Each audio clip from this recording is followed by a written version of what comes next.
Pada video hari ini saya akan meneruskan materi sebelumnya. Sebelumnya kita telah belajar bagaimana mencari inverse matrix dari menggunakan cara Gaussian elimination atau operasi baris dasar. Nah, kita akan lihat di sini bagaimana kegunaan inverse tersebut pada sistem persamaan linear. Oke. Jadi di sini ada teorema bahwa jika suatu matriks A, ini matriks koefisien ya,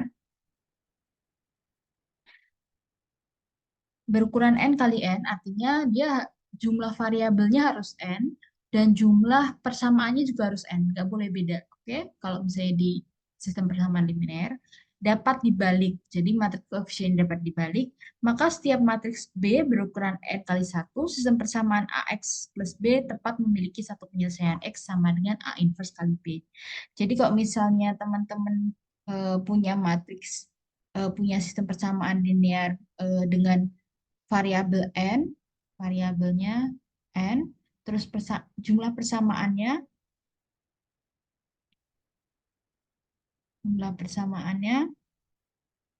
juga n, misalkan 2x1 plus 3x2 sama dengan 3, 5x1 plus 7x2 sama dengan 10, misalnya kayak gini.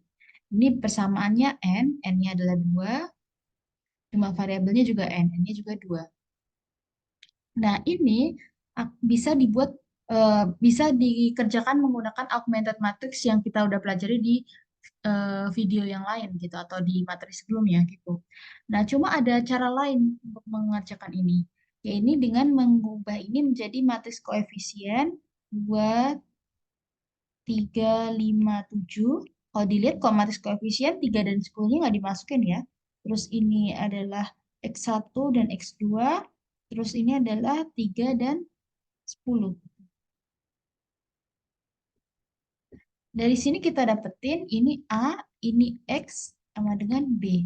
Nah, ketika A-nya ini punya inverse, maka untuk cari X-nya, cara lain adalah tentu aja kita bisa pakai augmented matrix ya. Cuma cara lain adalah menggunakan inverse matrix ini. Oke. Oke, contohnya adalah seperti ini. Misalnya kita punya persamaan di sini. Kalau di sini dilihat variabelnya ada X1, X2, X3, X4. Berarti variabelnya ada 4. Terus jumlah persamaannya juga ada 4 gitu. Nah, berarti kita bisa bikin menggunakan AX plus B sehingga kita cek A-nya invertible atau enggak. Oke, kita cari solusi berikut. Misalkan contoh pertanyaannya dengan menggunakan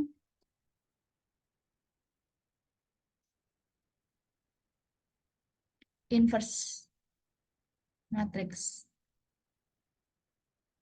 Jadi di sini ceritanya kita nggak boleh pakai operasi baris dasar atau Gaussian elimination gitu. Caranya gimana? Caranya pertama kita bikin dulu matriksnya. Berarti matriksnya 0, 0, 2, 0, 1, 0, 0, 1, 0, minus 2, 3, 0, 2, 1, 5, minus 3. Oke, ini matriks A-nya. Terus kita tinggal cari inverse-nya. Nah, cari inverse-nya seperti di video sebelumnya ya. Berarti kita tuliskan ber- dengan kita sampingnya adalah ini adalah matriks A-nya.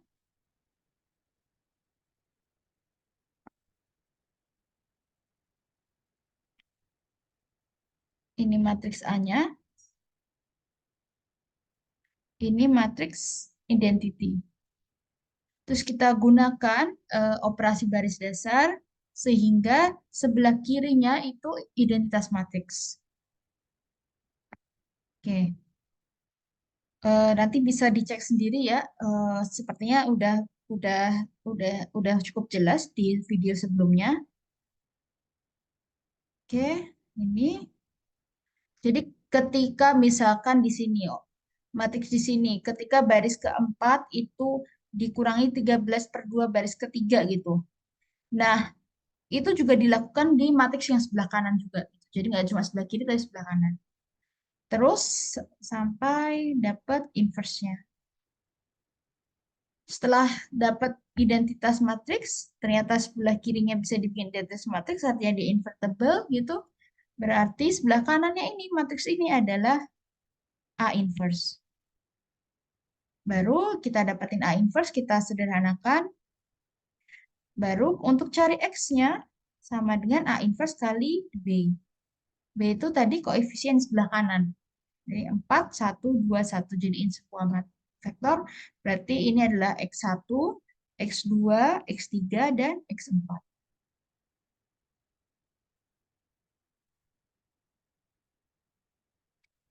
Oke, nah dari selain itu kita juga bisa mengextend teorema kita. Jadi selama kuliah nanti kita akan eh, kembali ngelihat teorema ini berkali-kali karena kita berusaha teorema ini sangat bermanfaat di di linear algebra. Sehingga kalau tadinya kita cuma punya ekuivalensi 4 pernyataan, di sini dilihat ada 2 pernyataan tambahan. Di sini bilang kalau sebelumnya kita hanya bekerja pada eh, homogeneous SPL ketika B-nya itu adalah 0 dan dia bilang dia adalah solusi trivial, hanya memiliki solusi trivial. Di sini pernyataan kelima dan keempat dia menganalisis ketika B-nya ini bukan 0, artinya SPL-nya bukan homogeneous. Nah, dia bilang bahwa dia konsisten untuk setiap matriks. Artinya dia pasti memiliki solusi ketika A-nya ini bisa dibalik atau invertible. Selain itu, walaupun dia konsisten, dia juga punya tepat satu solusi. Oke, selanjutnya saya akan menjelaskan jenis-jenis matriks. Yang pertama adalah matriks diagonal. Matriks diagonal seperti namanya mungkin pernah dengar, yaitu yang ada member non-zero-nya itu adalah ini. Apakah boleh ada angka 0 di D1 sampai Dn? Boleh, tapi tidak boleh semuanya 0.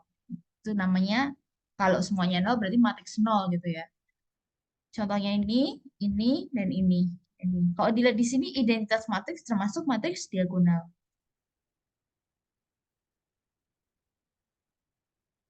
Ini juga termasuk matriks 0.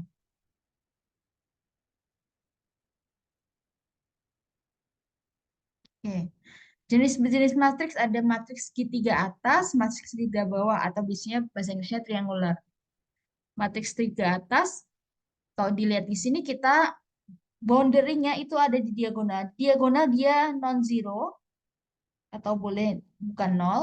Sedangkan atasnya diagonal di sini, dia semua eh, boleh non-zero gitu. Tapi semua di bawahnya diagonal ini semuanya angka nol. Begitu juga di sini. Ini diagonal atas yang nol tuh ini diagonal bawah, ini yang non-zero itu yang bawah. Bawahnya diagonal ini. Di sini ada teorema bahwa kalau misalnya kita punya matriks A, dia misalkan matriks A-nya itu adalah segitiga atas, upper triangular, maka A transpose pasti lower triangular. Dan sebaliknya ya. Terus, the product of lower triangular matrix is lower triangular. And the product of upper triangular matrices is upper triangular. Jadi misalnya kita punya A, dan A-nya itu upper triangular, B juga upper triangular,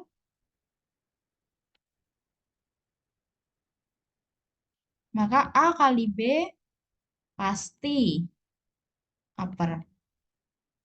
Dan sebaliknya untuk lower ya.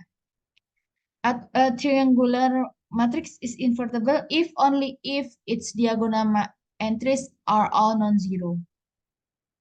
Kalau triangular matriksnya ini, semua diagonal entries-nya itu non-zero, pasti dia invertible. Jadi misalkan kalian punya pertanyaan nih gini.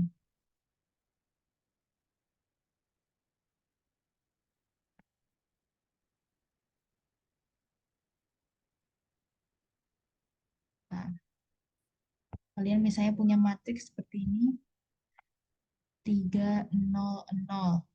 A, 1 0 2 4 5. Berapa angka A sehingga matriks ini invertible? Berarti A-nya bukan 0. Dari teorema ini ya dibilang bahwa agar dia invertible, diagonalnya harus non-zero.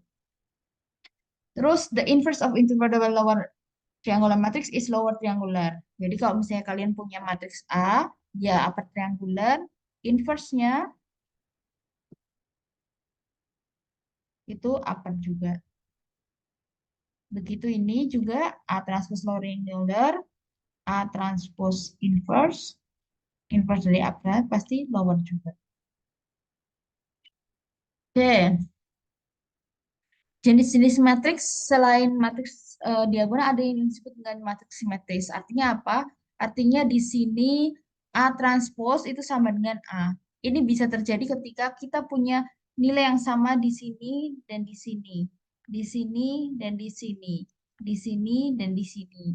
Jadi kalau dilihat menggunakan notasi member matriks ini kan A A1 A12 ya. Ini A21. Dari sini dilihat bahwa ternyata A12 sama dengan A21. Itu juga A23 sama dengan A32 dan seterusnya ya. Jadi matriks simetris itu ketika AIJ itu sama dengan AJI, I tidak sama dengan J.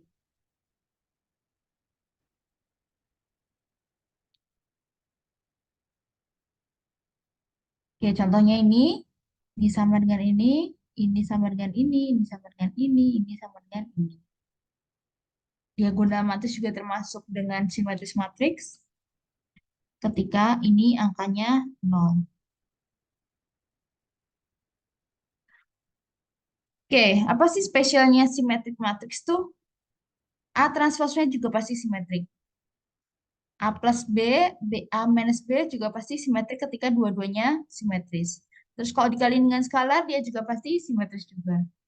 Terus jika dia invertible, jadi nggak semua simetris matriks itu invertible, tapi jika dia invertible, maka A inversenya itu juga pasti simetrik. Terus jika dia invertible, maka A transpose A itu juga pasti invertible. Oke, eh, kita udah belajar banyak ya dari pertemuan pertama tentang SPL. Kita belajar tentang SPL konsisten, SPL tak konsisten, SPL homogen, solusi trivial, non trivial, operasi baris dasar, eliminasi Gauss-Jordan. Coba diingat-ingat lagi tuh sambil kita teman-teman review gitu apa sih ini satu-satunya definisinya gitu satu persatu definisinya apa sih gitu. Terus matriks eselon baris reduksi, operasi matriks ada perkalian, penambahan, penjumlahan, itu gimana caranya? Matriks nol, matriks identitas, matriks inverse, itu gimana cara ngerjainnya? Matriks diagonal dan matriks segitiga. Oke, yang di merah ini termasuk poin-poin yang sangat penting yang kalian harus tahu banget. Kalau kalian nggak tahu di sini berarti nanti perlu lagi di review materinya. Oke, di sini ada latihan tambahan dan solusinya. Oke, terima kasih. Sekian, sampai jumpa di materi selanjutnya.